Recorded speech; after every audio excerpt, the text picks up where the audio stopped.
Hello, precious mamas and mamas-to-be. Welcome to my mind-opening interview series with important authorities in the birth world. This is your host, Ilka Bee, with the Liberated Birth movement, broadcasting from around the world. In this interview series, we're going to once again uncover myths, ask interesting questions, and get out-of-the-box answers. Welcome. I'm super excited to have Rachelle Garcia on for my second interview with 30 wonderful birth authorities. And Rachelle is actually specializing in postpartum care and special postpartum care. And she will tell us all about that. So welcome, Rachelle. Thanks for having me. Yes. So please tell me a little bit more about, I know you have a very interesting background and you're passionate about postpartum care. How did you become an expert on postpartum care? Yeah, well, throughout my 20s, I trained to be a midwife, and I apprenticed with midwives in Mexico and in the United States and home births and in clinics. And I think probably I worked with like 17 different midwives over a span of like 8 years. Wow. And then I was attending births up until the time when our daughter was born in 2010. And then I went back to attending births when she was like 9 months, I think. And I went to a handful of births then.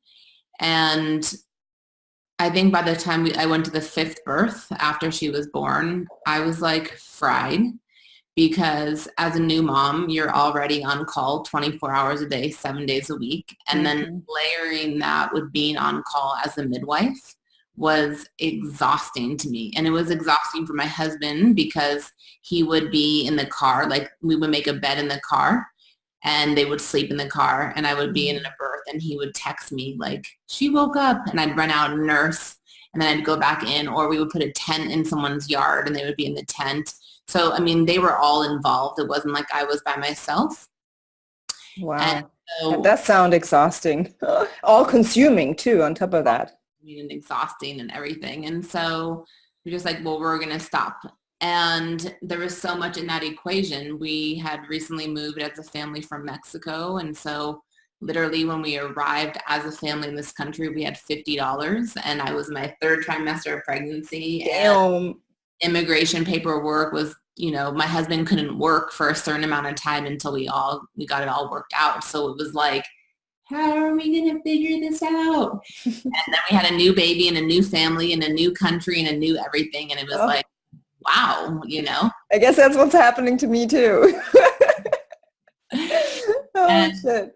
And so, I mean, it's kind of part of what I talk about in the postpartum time too. It's like, we have to get really creative in modern times to adapt and make things work in the way we want. And I knew I didn't want to be apart from my baby. I knew I didn't want to like have my baby be in daycare for me to do my work, because I wanted to be with her. And I felt like for me to be in integrity with who I am, like I wanted to be with my baby in whatever my work was. So probably until she was like 3.5, I didn't go out into the world and do work. I just stayed home with her, and Juan, my husband, took care of the financial thing, which was really him making $10 an hour doing landscaping.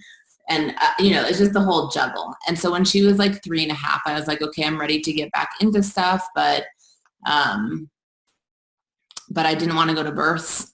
And I had all these things align in my life. And essentially I was gifted really the opportunity to take 2 trainings. And one was to learn abdominal massage through the Arvigo Institute. And one was taking Tammy Lynn Kent's training for holistic pelvic care. And then it lined up that I started working at a birth center in Oregon, and I started offering abdominal massage to all pregnant moms there. And then it spiraled out, and then I started my own practice. And then I realized that we had 25 midwives in this very small town in Southern Oregon, and no one offering postpartum care. So I thought, well, it would be a fantastic thing, because I have all these skills, and I have my background as a midwife, and there's such a big home birth community here. And when I started to put the word out that I was doing postpartum care, there was like literally 0 response. And I had a busy practice. And so I thought, well, maybe the message isn't maybe it's not being heard. And so I tried again, like, I'm doing postpartum care. And it was like nothing. And I was like, that's weird. So then I wrote to all of the midwives in the community. I was like, I'm doing postpartum care, and like, this is what it's all about. And this is what, Okay, and let me interrupt. What is it all about? What is postpartum care in your opinion? totally. Well, do you want me to finish this, or do you want me to go? Yes, we'll go into that. So that's just how I got into it, because I had literally one midwife out of 25 respond. This is 2 years ago. To be like, oh, wow, that is important, And then I was really pissed off. I was like, what is going on here, And that was the juncture when I realized that, like, the collective remembrance of the importance of postpartum care had been forgotten. So it needed to be remembered. And it was like the fire to make me create INNATE Postpartum Care. Nice. And you researched a whole lot. I remember the first time I got to know you was in Sedona at the INNATE Birth conference, and you told me all about it, how you worked on this whole education program to educate other doulas and midwives and doctors and however needs to, and moms to actually, know why it is so hella important to take care of yourself after you had a baby. Yeah. So that's how it came about. So, like, what is the postpartum care? It's like in the same way that we're having this collective remembrance around physiologic birth and like what physiologic birth is, which is essentially when we're not meddling, when we're not interrupting in a woman in labor, when she feels safe, when she feels protected, when her nervous system is able to regulate, when the neocortex is not activated, then what happens in our bodies physiologically is the most easeful path that birth can ever be for both the mother and the baby, because we have a physiologic design of what can happen potentially hormonally for birth to be the most straightforward. And it's the same thing in the postpartum time, that we have a physiologic design of what we need to recalibrate after growing another human and after birthing another human. And I started to piece that together and figure that out, or figure out the languaging more so to explain that. Mm-hmm. Because when you look at postpartum traditions from around the world, it doesn't matter if they're coming from China or Mexico or Iran or anywhere on the planet, they're virtually the same. And the reason that they're same, they have their cultural specific things, like the kind of food that's going to be eaten and the kind of whatever that pertains to that place and that culture. But the underlying foundational teachings to all of them are identical. And they're identical because no matter where we come from on this planet, our physiology is the same. So we call it physiologic postpartum care in the same way that we call it physiologic birth. And the teaching behind that is like, we have a map in our bodies and we follow it, and we have a path to wellness, really. One thing that struck me most when I took your training 2 years ago in the summer, I think, LA that was, which was amazing because it was right after my best friend literally had a baby 2 days ago, and I could like put this all in practice, which was amazing. But one thing that really struck me was when you said postpartum time is a time where it can go like this for women. It can either go into, or better, it can go down, where women actually like deteriorate their health, and it can influence them for the rest of their life, all the way up into menopause. And it can also, like, on the other hand, if we take really good care of ourselves, really get us to be super strong and vital and healthy and bonded with our child. Yeah. So to have that time to, determine where we're going, I thought that was such a light bulb went off in my brain. I was like, oh my God. And we are not honoring this time at all in the US at all, at least, right? Totally. Yeah, absolutely.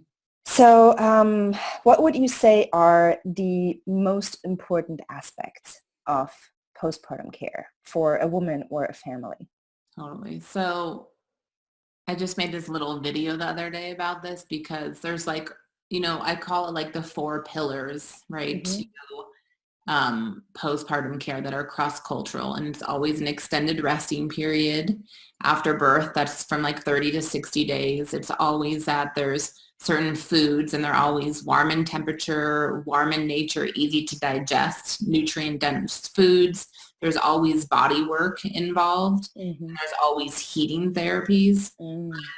foundationally to all of that, like if I had to say the most important thing for postpartum women and families is community. Community is free.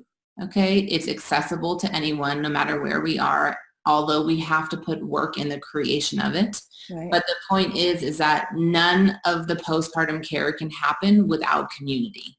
True. So I think that in the modern world and the times that we're living in, the most important thing that we can really do is either form communities if we don't have one. Because when I say things like this, people are like, well, there's so many women who don't have communities, and and it's like, well, this is true. And then it becomes that much more essential for us to form our communities, to strengthen our communities. So maybe we do have a community and maybe we need to strengthen it.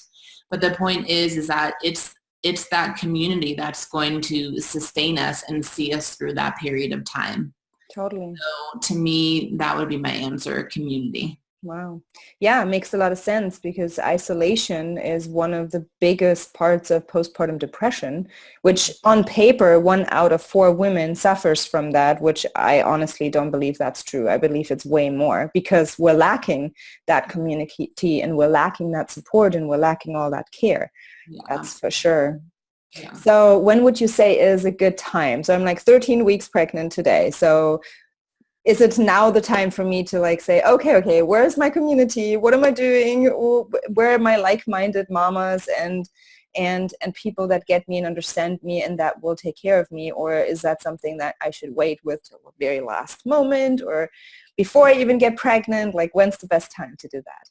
I mean, everyone has to feel it out for themselves, but like, I feel like where you're at in pregnancy is a great time to start like laying down that intention and laying down that idea and start moving in that direction. I can just say that like when our daughter was born, we were living with my parents, which is a whole other story. And I mean, the benefit to that was like, I didn't have to cook anything for like 2 months after birth. And we didn't have to worry about any physical part of our reality. We had a safe place to be. We had food for us. Like, we were taken care of physically. Right. And we knew absolutely nobody. So we moved from a community that we had in Mexico where everybody knew us. Everybody knew our work. I was the midwife. My husband was the ceremonial person. We did ceremonies together. We were understood in a certain way. We were taken care of in a certain way. We went from that to nothing. No one knew us. No one had any context for us. And so then we go through this massive makes me goosebumps, actually. Whoa. Transformation, and no one knows who the hell you are. And that wasn't just when we moved into my parents' home, but then we moved from there into our own home and our own space in Southern Oregon when we finally moved, and still no one knew us, right? And then I have a newborn baby and a new family in this country, and no one has any idea who you are. And my experience with being a new mother is that I don't have the energetic reserves to be like doing things in the same way that I did before I was a mom, Totally. So then the community that I formed came around, we have babies and we'll get together with these moms and these babies, but it's not the same because people don't know you before, who you were before you went through that experience, and then who you are then. And, we talk about this in innate postpartum care, but part of the whole rite of passage of birth is the culmination with the postpartum period and the witnessing of your community as someone inherently different than who you were before. And that's part of the orientation that happens after birth, right? And when there's no one around you to witness this massive transformation, it's very disorienting, And so, I mean, for you, it depends how you ask me that. If you ask me that as like a sister, I would be like, now's a good time to start forming that. Definitely.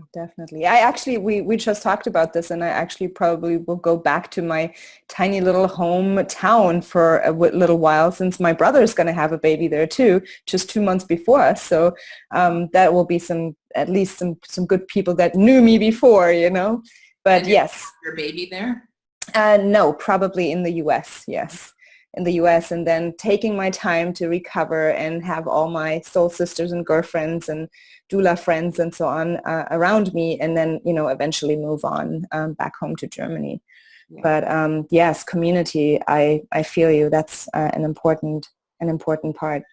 Can you give me some examples of, in your practice, what you've experienced, like a mom that you saw that didn't really have any care, support, community, and how that, played out in her life or her family? And then on the other hand, an example where you say like, well, there's a mom that was, very well supported and had all the right things, had the heat and, the body work and all the, good food and like everything she needed, and the rest, which I think we, totally underestimate as well. We don't take rest. Moms, like, they're like, when they write on forums, like, oh yeah, it was so easy. And I was like running around at Walmart 2 days later. I'm like, oh God, no, please don't. Right. So do you have like real life examples where you say like, I could really see the difference of, if someone's is taken care of or not? Yeah, I mean, I feel like, so the real life examples of like the lack of postpartum care is like 99% of what we're seeing, especially in the United States, right? Totally. And what that shows up as is postpartum depression, like you named already, which I agree. I mean, the rates of postpartum depression are probably, I would say, if I had to put a statistic to it, I'd say like 85 to 90 of mothers in this country. And that's huge. Yeah. And that's because, so that statistic of like 20 to 25% comes from the CDC, the Centers for Disease Control. And that's based upon self-reporting women only. Right. It's based upon live births only. So it's not taking into account miscarriages or abortions or stillbirths. Mm-hmm. And it's like, and then we just know how reality is for mothers, right? Right. So there's that. There's all kinds of digestive issues. Like most women, who are mothers, if you talk to them and ask them when did their digestive problems begin, oftentimes it began after they had their baby or their second baby or their third baby. Wow. Yeah. And so digestive things, and then all kinds of pelvic problems, right? So it's pain with sex. So like all of a sudden it's like sex is painful, and then people haven't had sex with their partners in 7 years, and it becomes normalized. There's that. And then there's, like the sneeze pee. Well, it's normal because I had a baby that I sneeze and I pee in my pants, and all of those things that get normalized because they're common right now. And so then they're normalized. But they're common, but they're not normal, right? They're common, but they're not normal, but they get normalized because they are common, right? Yeah. But yeah, so like none of those things are like normal, they're common, but it becomes like our distorted version of what normal is, right? Mm-hmm. So those are all the kinds of things that I see. I tell this story often in class, but there was one woman who came to see me when I had my practice set up in Ashland, and she had her second baby like 6 months prior. And normally she pooped like every day, like pooping every day was her norm. And she said since she had her second baby, she was pooping like once every other day or once every 2 days. And it was really uncomfortable in her body. She's a healthy woman. She was a chiropractor herself. And she was like, do you think that you could, do an abdominal massage on me and see what you feel? And I said, sure, And so I'm, doing my work on her, and I felt this ball inside, like right around where her stomach would be. That was like literally almost the size of a tennis ball. And when I'm working on women, like I'm really mindful of my language, so I'm not freaking people out, because all of us go to these worst case scenarios. Right. I told her, I'm not sure what I'm feeling. You feel this? Yes. Okay. She felt it. She's like, oh my God, what is that? I'm like, I'm not sure, but I'm just going to do the work today, and then we'll see how you feel afterwards, and I'll call you later. So, I mean, it was massive, this massive thing, and she's not pooping. And so then I called her either later that night or the next morning, and she was like, oh my God, I pooped 4 times ever since you gave me that abdominal massage. So good. And from that one treatment on, her poops were regular. Wow. And it's not because like I'm some incredible being. It's because yes, you are. you know what I mean? But it's like, it was that her digestive system was backed up, probably because she was eating cheesy lasagna after birth and didn't rest and didn't have body work. And all of our systems are recalibrating through this huge transformation that is pregnancy, labor, and birth. And so if that wouldn't have gotten taken care of, maybe that would show up 10 years down the road or 20 years as cancer or Totally. who knows what, because the body can't do what it's supposed to do, you know? Totally.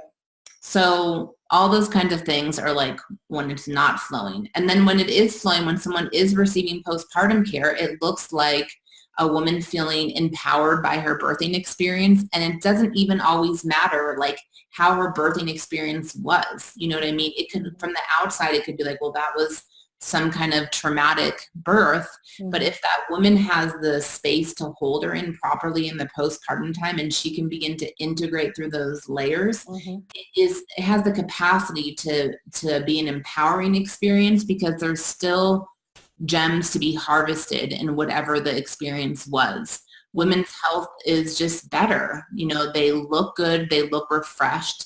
They look like blissful with their babies. They don't look haggard and made up to try to be some kind of way, how oftentimes moms are doing. And I'm not passing judgment on any of those scenarios. It's just the reality, you know. And so women who are receiving care, their digestive system is functioning well, their whole yoni and pelvic floor, their vagina feels good when they pass through this passage. You know, it's like they're on the way for restoration and rejuvenation. It's just a different experience. Totally. Yeah, and we're not honoring it at all. Women go back to work right away. They don't ever rest, right? And I mean, I've heard it as a yoga teacher multiple times that like women later on, like years later, have like uterine prolapse or bladder prolapse and all these like very severe things that, you know, can be traced back to actually either a very dramatic high intervention birth or a, you know, not very restful postpartum time. Yeah, absolutely. Another thing that is really struck me a lot in your training was that you talked a lot about, you know, how postpartum care or that restful time supports the bonding with the baby and, you know, the whole bonding and love in the whole family. So can you talk about a little bit about that?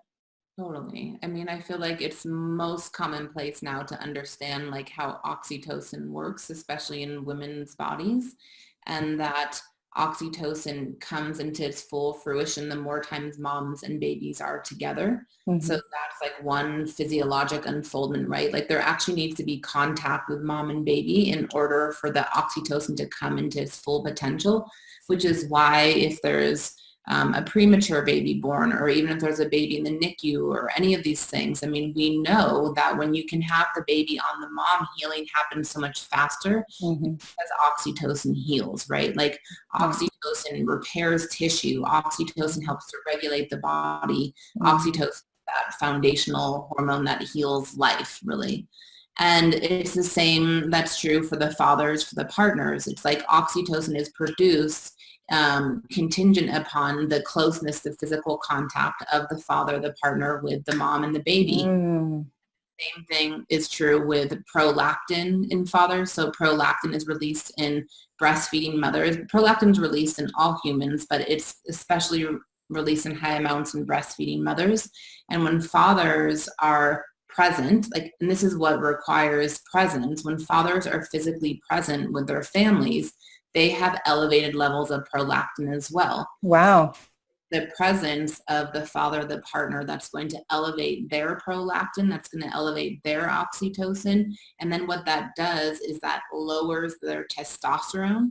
And then what that does is that it creates like interest that's not necessarily sexual with partners, as in bonding and attachment and the formation of these family systems, especially in that early postpartum time.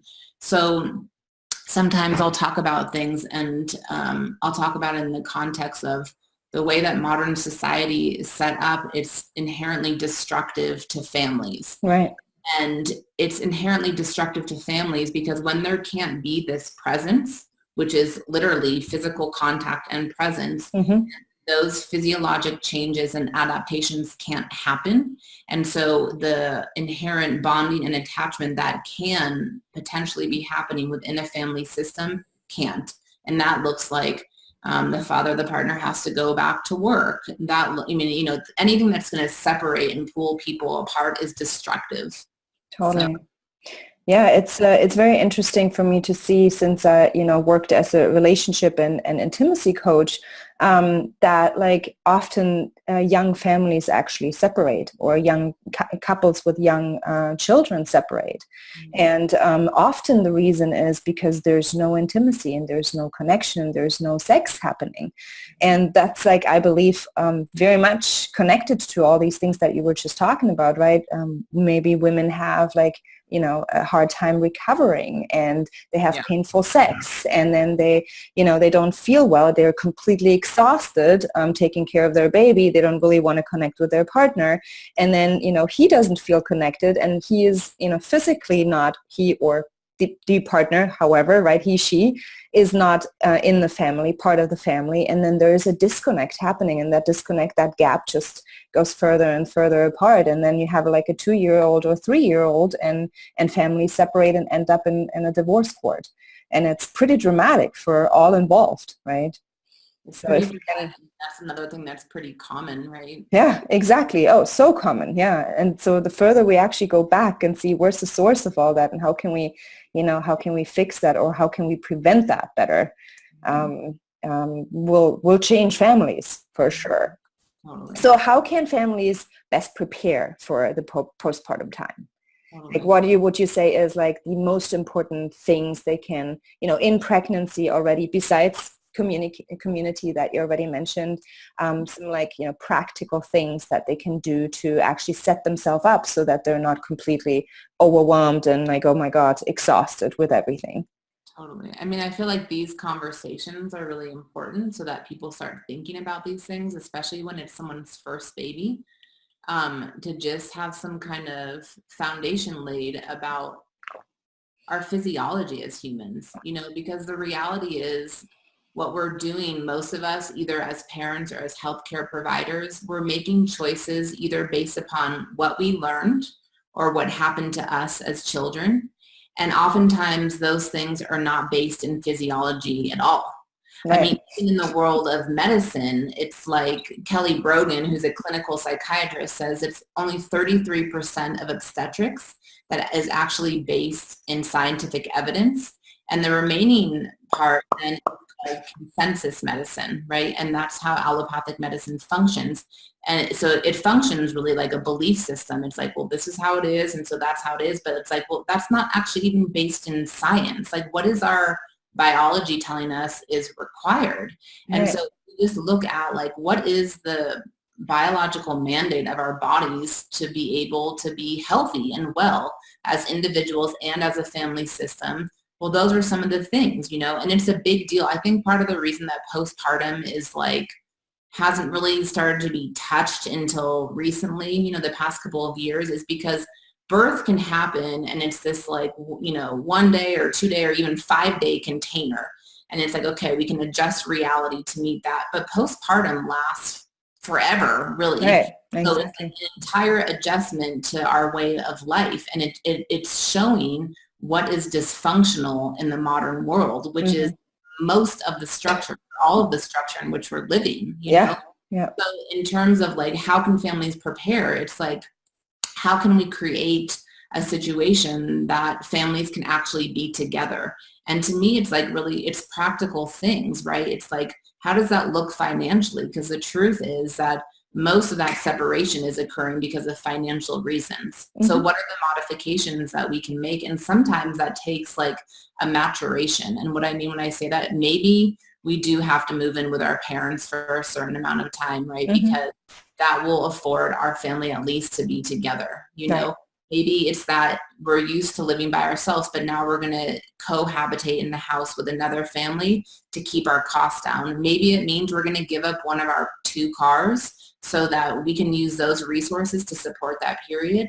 But I think that there needs to be like these realistic adjustments made of like what needs to shift in our lives to keep our families together. Because it's that togetherness that's going to create physiologic change in our body as in bonding and attachment of healthy family systems.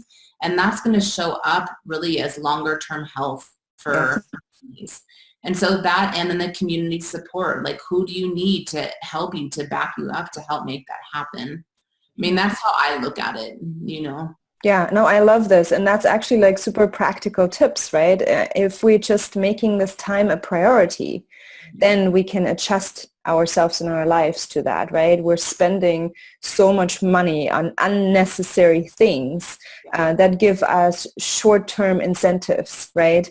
And often we completely forget, like, what is it actually in the long term that we have? And like bringing a new life into a family and building a family, building the foundation for a happy, healthy, thriving family and child, and happy mom, that should be like absolutely the priority for all involved, right? So it's like, do we actually need that private space right now? Do we actually need that car? Do we actually need all these new clothing? Or do we need to go out in fancy diners and all of these things, right? Or can we actually like maybe save some or be more frugal or make other adjustments? I really like that. I think that is very wise.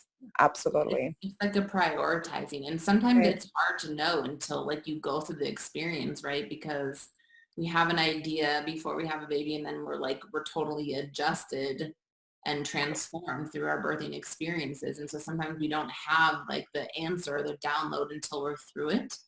But I mean, I can say that no one talked to me about this. I mean, I worked with a lot of different midwives. And I worked with a lot of different midwives, not just in the United States in that culture, but in Mexico as well. And this verbal transmission, I mean, these are the kinds of things that at one point were and still are in some places cultural transmissions. These are like way of life understanding. And what most of us have lost or become, not lost, what most of us have become disconnected with in the modern world is these transmissions of way of life, you know, like how to create a way of life. But when we have a family, when we have a baby, it's like we're creating a family culture, you know, even if we are embedded within a culture in a specific place, it's like we're creating a certain way of life. And so then it becomes, what is your priority and what are you willing to sacrifice in order to create what you're wanting to create? And when I say sacrifice actually means a holy offering. Right. So what are you willing to give up in order to create that you want, you know? Totally. You know, and that's a whole other topic. You know, that's why I really like how you bring this down into the personal level, because you know, there is countries like where I'm from, Germany, where you actually have like a whole year of, you know, how do you call it now? Like paid maternal leave. Yes, exactly. Paid maternal leave, or even like parental leave, right? Or even like for dads, paternal leave, right? And everywhere in like Northern Europe. But that is unfortunately not happening in the US yet, right? There's some companies that, you know, maybe give you 3 months off or 3 months paid or something like this. But the thing is, can we actually wait for that? Can we wait for other external sources to solve our own personal problems? Or do we need to actually take responsibility and say, no, this is important for me. And even though I might not be paid by my company, or I don't have that government support, or however, I make that happen for myself or for my family. And as you said, it is a sacrifice only in the short term, because in the long term, you get that deep bonding and attachment and health and vitality for the entire family. Yeah. Wow. Oh, I love it. I'm like, I have goosebumps all over, and I'm just like so happy, because this is like really something, it's like a lost art, I don't even know what it is, where it went, but I'm glad you brought it back out and you dock it up and you're talking about it and you're teaching these things to other women and doulas and care practitioner. So my question that I ask to everyone is, if you would leave this planet Earth tomorrow, which we obviously don't hope that's going to happen, but if that would be the case and you have one important message to share with the world, what would it be? Yeah, I know you told me you were going to ask me that. I'm sitting with it, and it's like, I haven't had a clear thing come through, but let me just sit with that for a second more. Please take your time.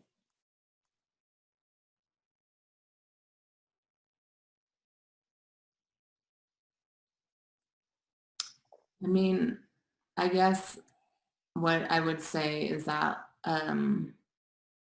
another world, another way of life is possible, and everything is really contingent upon what we put our belief behind, is what I would say. So all of this that we're living in, this big structure, this system, whatever we want to call it, that's destructive to life, is functioning because we've put our belief system behind it. Mm-hmm. And if we begin to put our belief system behind a way of life that's life-sustaining, then we are totally capable of creating a different reality than what we have right now, which would support thriving life. Oh, I love this. Thank you so much. Mm-hmm. Rochelle, this was all amazing information, and I can't wait to be able to take your advanced training, which I know is coming up soon. But tell me a little bit more about what are you doing in your trainings? How can we reach you? Where can we find you? What's coming up? And for who is it? Totally. So my work I call INNATE Traditions. Innate meaning inherent, and traditions that which is passed down from one generation to the next, and it's based upon our physiologic design as humans and the blood memory that is stored within our bodies and our capacity to access that to evolve ourselves as humankind.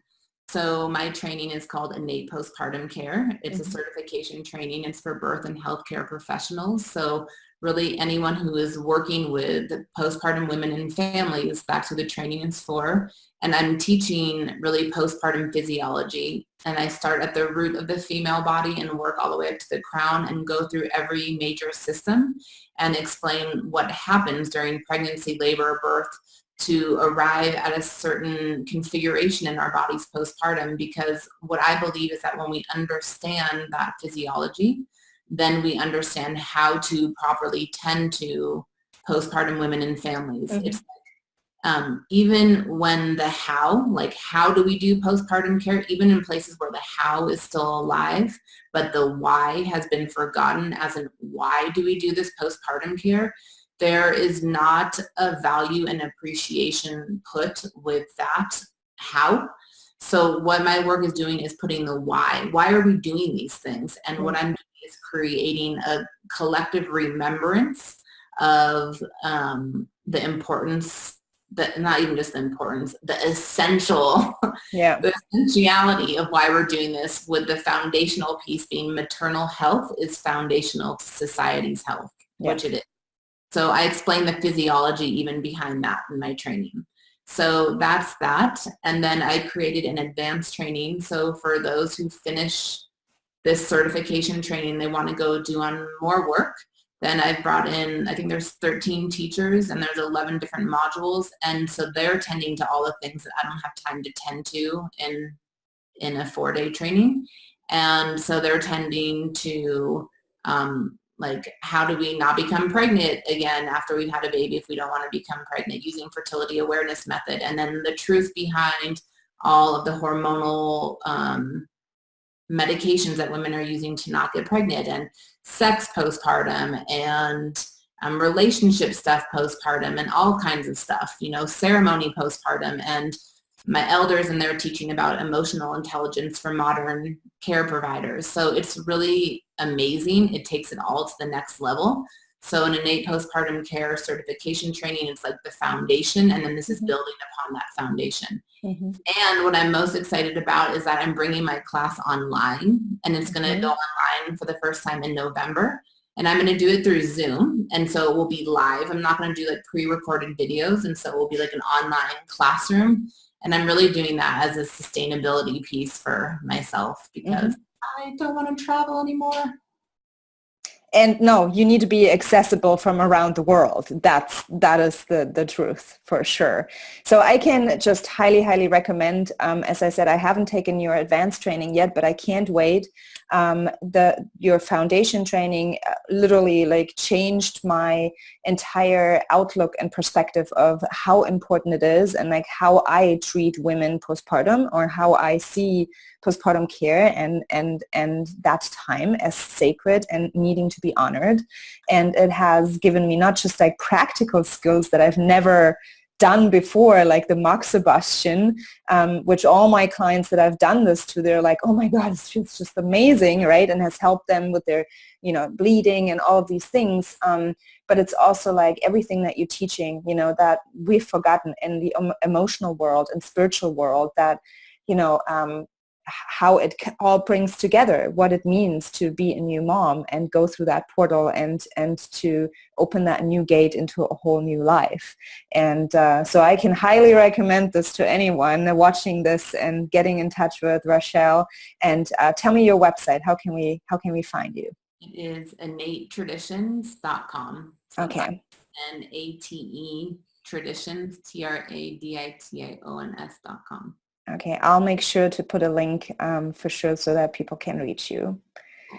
Thank you so much. Is there anything else that you feel like you wanted to share with the world? Anything that was missing in this little interview that we had that you wanted to still share? Let's see.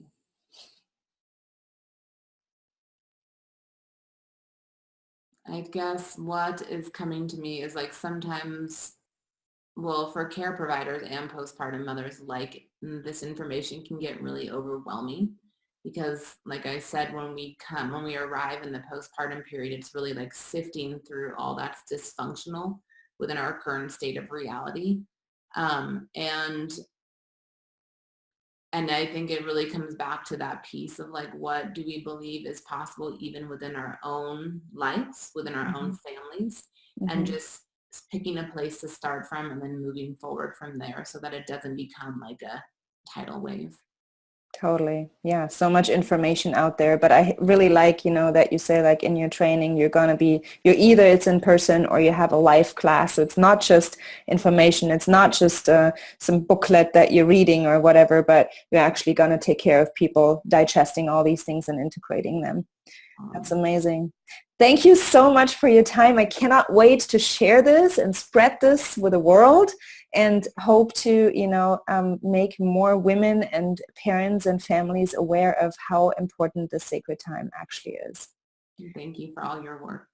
Thank you, Rochelle. Have a wonderful rest of your night. Thank you, ladies, for joining us to this great interview. If you enjoyed this, please follow the Liberated Birth Movement on Facebook or subscribe to our channel. If you have more questions how to apply these ideas to your pregnancy and birth, schedule a call and we'll get you clear on what you want and how to get it. meetme.so/liberatedbirth. meetme.so/liberatedbirth. Always remember, birth belongs to women.